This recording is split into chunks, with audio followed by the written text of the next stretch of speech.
El Señor esté con ustedes. Y con tu espíritu. Evangelio de nuestro Señor Jesucristo según San Mateo. Gloria a ti, Señor. En aquel tiempo se acercó a Jesús la madre de los Zebedeos con sus hijos y se postró para hacerle una petición. Él le preguntó: ¿qué deseas? Ella contestó: ordena que estos dos hijos míos se sienten en tu reino, uno a tu derecha y el otro a tu izquierda. Pero Jesús replicó: ¿no sabéis lo que pedís? ¿Sois capaces de beber el cáliz que yo he de beber? Contestaron: lo somos. Él les dijo: mi cáliz lo beberéis, pero el puesto a mi derecha o a mi izquierda no me toca a mí concederlo. Es para aquellos para quienes lo tiene reservado mi Padre. Los otros 10 que lo habían oído se indignaron contra los dos hermanos, pero Jesús, reuniéndolos, les dijo: sabéis que los jefes de los pueblos los tiranizan y que los grandes los oprimen. No será así entre vosotros. El que quiera ser grande entre vosotros, que sea vuestro servidor, y el que quiera ser primero entre vosotros, que sea vuestro esclavo. Igual que el Hijo del Hombre no ha venido para que le sirvan, sino para servir y dar su vida en rescate por muchos. Palabra del Señor. Gloria a ti, Señor Jesús. La vida y sobre todo la vocación la podríamos sintetizar en 3 palabras: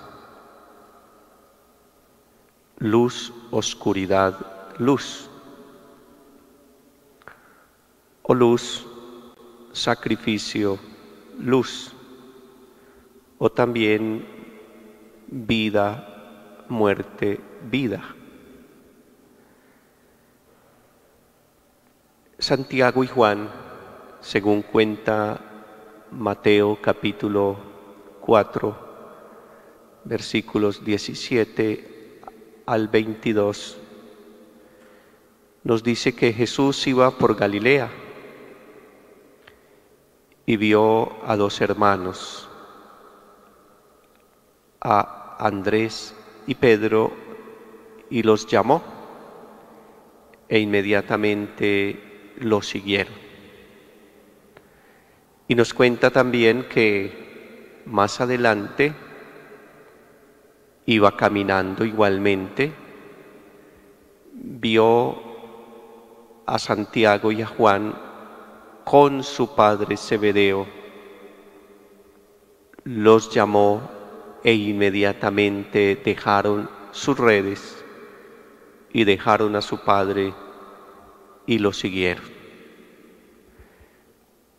En esta experiencia de estos 4 primeros discípulos, como en la de todos ellos, igual que en la experiencia de todos nosotros como cristianos, pero también como consagrados en la vida religiosa o sacerdotal, siempre hay una experiencia luminosa o luminosa, una experiencia de luz, una experiencia de destello espectacular y maravilloso que atrae, que fascina, y por eso decidimos seguir al Señor.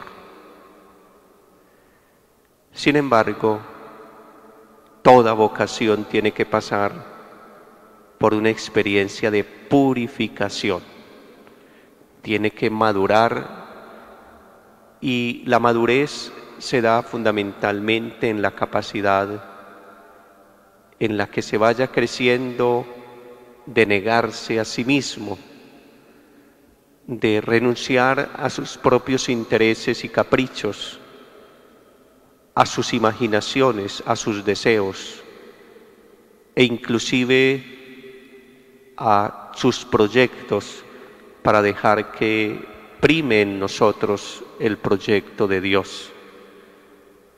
Eso también le aconteció a Santiago y Juan. Según el Evangelio de San Mateo, fue la mamá la que se acercó precisamente a Jesús con una intención de satisfacer sus propios deseos y que sus hijos satisfacieran también sus propios deseos.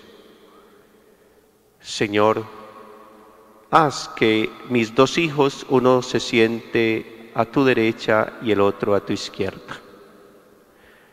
En la versión de Marcos son ellos mismos los que hacen esta petición. Haya sido la mamá o haya sido ellos mismos, aquí lo que se resalta es precisamente deseos muy humanos, muy humanos. Y esos deseos todos, absolutamente todos los hemos tenido. Pero precisamente siempre que deseemos seguir de verdad al Señor y siempre que queramos purificar nuestros deseos, tendremos que negarnos a nosotros mismos.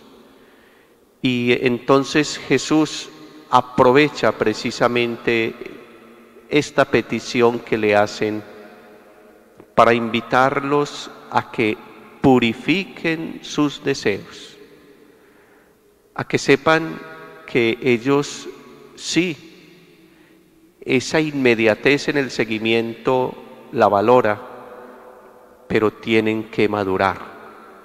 Jesús entonces hizo un proceso intenso de formación con sus discípulos, desde luego con Santiago y Juan, que eran junto con Pedro unos de los más íntimos del Maestro. ¿Son capaces de beber el cáliz que yo he de beber? Sí, lo somos. Pues lo beberán, pero sus deseos no serán cumplidos por mí. Es Dios finalmente quien satisface sus deseos y Él sabrá cuál es el camino que ustedes tendrán que seguir. Y eso lo sabe mi Padre. Así pasa también con nuestra vocación, y así tiene que ser nuestra vocación y la vocación cristiana. Tener la capacidad de dejar que nuestra vida sea puesta en las manos de Dios, y eso exige sacrificio. Pero es finalmente esa otra palabrita que es la misma del inicio, la luz, después de pasar por la oscuridad y por el sacrificio, la que vuelve a darle sentido a la vida de Santiago y de los discípulos. Y por eso tuvieron la valentía de dar su vida. Acabamos de escuchar en los Hechos de los Apóstoles que Herodes hace prender a Santiago y lo lleva a la sangre, al martirio. Eso fue más o menos en el año 42. Se constituye entonces Santiago en el primer mártir. Un muchacho joven, según referencia el llamado de ellos dos, de Santiago y Juan, eran muy jóvenes cuando siguieron al Señor, porque todavía estaban con sus padres, con su padre Zebedeo, y todavía su mamá tenía influencia para hablar por ellos, muy jóvenes, pero fueron madurando hasta tal punto que llegaron a un estado de luz absoluta, de claridad absoluta, que fueron capaces de dar la vida por Jesús.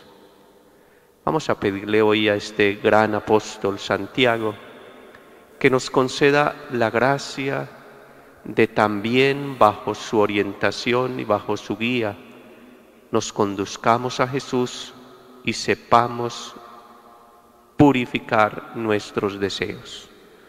Recordemos lo que nos dice San Juan de la Cruz: solo Dios satisface nuestros deseos.